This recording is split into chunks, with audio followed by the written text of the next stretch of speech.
Alright, so before I begin this video, do be sure to subscribe, trying to reach 1,000 subscribers sometime this year, and I'd appreciate all the help that I can get. So before you start to watch, be sure to subscribe. I hope you all enjoy watching this video. I'll see you right in. And hello everybody, it's me, Gxfrosty. Welcome back to another YouTube video. Today, I got a pretty juicy one. Arcane Odyssey has dropped an update, and it is a pretty big update. Of course, you already saw from the title, but I'm sure everybody is wondering, just like I have been, what is the new best deckhand professions, and how do you get them?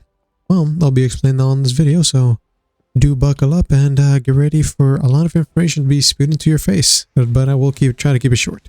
Alright guys, do enjoy.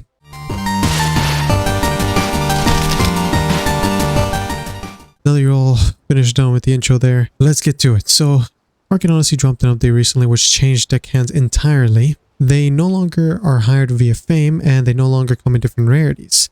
So now you can only buy them with galleons. They all come in rookie tier, and most of all, they don't require fame anymore, which is honestly the biggest thing. Low level, rookie tier, and no fame is honestly such a big change. And not only that, they've added a new update onto this. Then it's the fact that every single deckhand has professions now, and not just professions, they actually have other stats that include some other buffs and bonuses. That's not just progression. Does beg the question, how would you level them up now, and what are their best options that you can choose for your ship?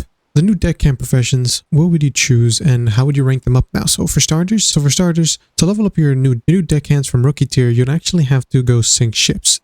Literally, to progress them, just keep sinking ships until eventually they'll reach this blue level, which used to be the rare tier, but now it might just be called adept, I believe, or was it elite? It is elite. Made sure of that right now. But once they reach the elite level, they can actually start getting the benefits. So you'll need to grind quite a lot to get to this level. So to do so, all you have to do is go around sinking ships, and they'll eventually keep leveling up until they reach level 125. Not all of mine are level 125, so I will be showcasing that.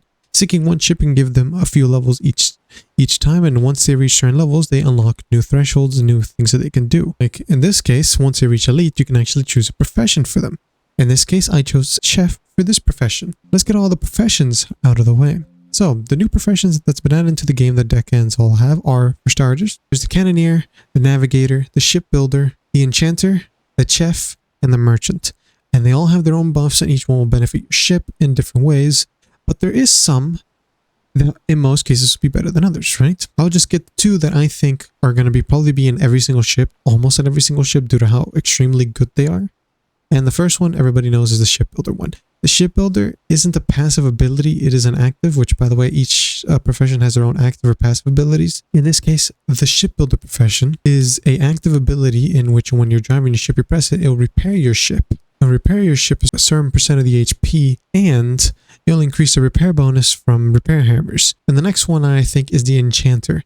Not a lot of people take the enchanter because they don't really know how OP this could be, but the enchanter gives your ship damage resistance, or in other words, damage reduction. So you'll take less damage on a ship. I believe maxed out is 30%. And not only that, it heals the crew's HP, which another thing, which once again, this can be extremely useful for the Darksea update. When you're being attacked by Atlanteans, you can use this new ability. It's going on to the next professions that aren't probably the most necessary, but extremely useful nonetheless. We have the cannoneer. It lowers the reload speed of both your cannon and motors, so you can shoot a lot faster. Then there's the navigator, which is on my ship, personally one of my favorites. And actually, it increases the resilience of the ship to 100%, like it sets it at 100%, which means the wind will no longer slow you down during the time this ability is activated. And on higher ranks, it actually increases your ship speed by 20%. And not only that, when maxed out, you get one get out of jail free card every single time of whirlpools. You press this ability, you're out of a whirlpool. Doesn't matter the size apparently, though I'll have to check that when I do get it. Then there's the chef. That's another one that's on my ship. Isn't really one of the absolute most needed things, but can be a really useful thing. The chef actually cooks meals that your crew catches every single time you go AFK. So when you leave your ship there, your crew can actually start catching fishes now, which is an amazing new update. We'll cook up any of the fishes that you get every single time you take wheel. And when maxed out, he actually cooks it to perfect tier, okay? And then the final one, which once they add the 5th deckhand in your ship, I will be taking this one instantly, is the merchant. So the merchant has a passive. So the merchant actually will sell you items. It sells 2 to 8 items. It'll either be chests. They're all random chest accessories. So they'll either be armors, accessories, weapons, or weapons. And depending on the profession tier, it can give you really good armors and stuff. But that isn't the thing that everybody wants to use this for. So he also can buy items from you for galleons, meaning you don't have to go to a shop to sell these crappy items that you get every single time to exchange it for galleons. It'll probably be the smartest thing, but you don't.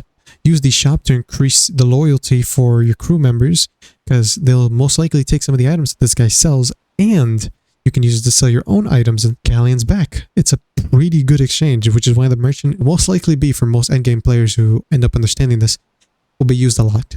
Because everybody wants the loyalty stuff right now, where you need to give the NPCs certain items to increase their loyalty tier, which brings me to this. After you do pick up the profession, you'll want to get them to the next tier, which is the master tier, aka the exotic tier. Once you reach exotic, they get access to a new function called the loyalty system.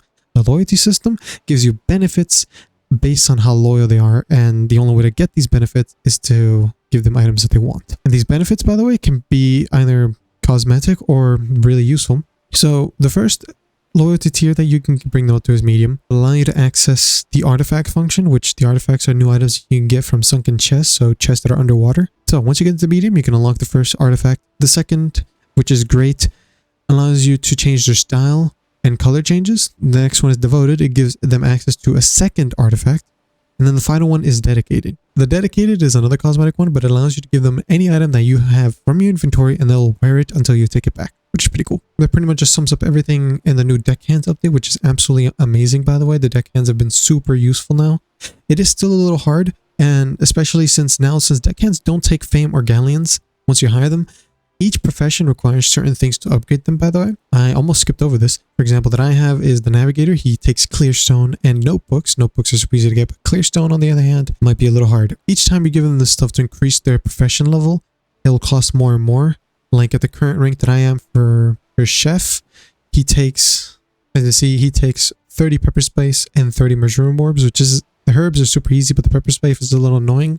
But once you give them this every single time, they'll rank it up in ranking, and it'll increase how good the profession status is. Like at the moment, my ship has not taken any damage, but it will actually increase the ship HP since now is an expert. As you can see, this guy's an apprentice, and the navigator's a rookie. And there you go. So McFarlane's level is increased to 97. By the way, this will actually pop up all 4 of them at the same time if you have a brig. So if you want to get them to the blue tier, just keep sinking ships for quite a while, and they'll eventually end up reaching elite tier. And then they'll reach a moment in the level where they'll be asking every now and then if you can level them up to masters, which to get them to masters, by the way, and this also includes legendary, they'll be asking for 10 random gems and a big sum of galleons. In my case, if I want to turn them into a masters, which is the exotic, by the way, they'll want 10 rare gems and 2,500 galleons, and I believe to get them to legendary, which is, they require 10 exotic gems and 5,000 galleons. So it is not cheap.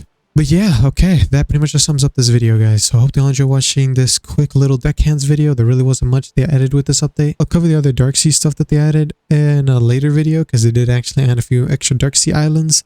I'll leave that to another video. So I hope you all enjoyed watching this user video. Leave a like, comment, and subscribe, and I'll see you on the next one. Bye-bye.